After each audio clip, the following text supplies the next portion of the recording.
IT tricks and tips Urdu Hindi में आप सबका वेलकम है फ्रेंड्स आज मैं 2 ट्रिक्स आपको बताने वाला हूँ। तो फ्रेंड हमारा चैनल सब्सक्राइब करें और चलते हैं ट्रिक की तरफ। टाइम वेस्ट नहीं करना आज। तो पहले ट्रिक मैं आपको बताता हूँ। पहले गूगल पे जाते हैं। गूगल की ट्रिक है, आप ऑनलाइन से अलार्म सेट कर सकते हैं। जैसे मैं आपको भी करके आता हूँ। आपने गूगल बार में सर्च करना है सेट टाइमर फॉर 1 मिनट। आप जितने मिनट का भी ले सकते हैं, ले लें। मैं 1 मिनट लिखता हूँ। 1 मिनट लिख दिया। अब ये आ गया आपके सामने। अब ये मैंने स्टार्ट कर दिया, ये चल रहा है। इसको चलने दे। ये एक ट्रिक ये हो गई।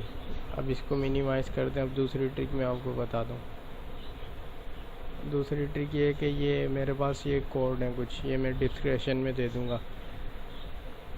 आपने करना है क्या, इसको आपने सेव करना है नोटपैड में। सबसे पहले आपने ये वाला कोड पेस्ट करना है, उसके बाद आपने सेव करना है।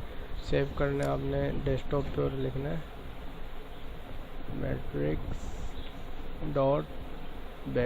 मैट्रिक्स.बैट के नाम से सेव करना है।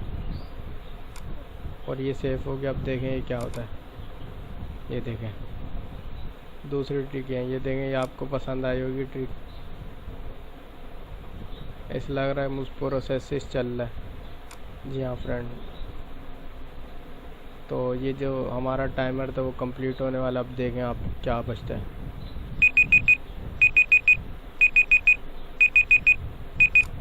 तो देखा फ्रेंड, ये ट्रिक्स थी। तो आपको पसंद आई होगी वीडियो। Thanks for watching.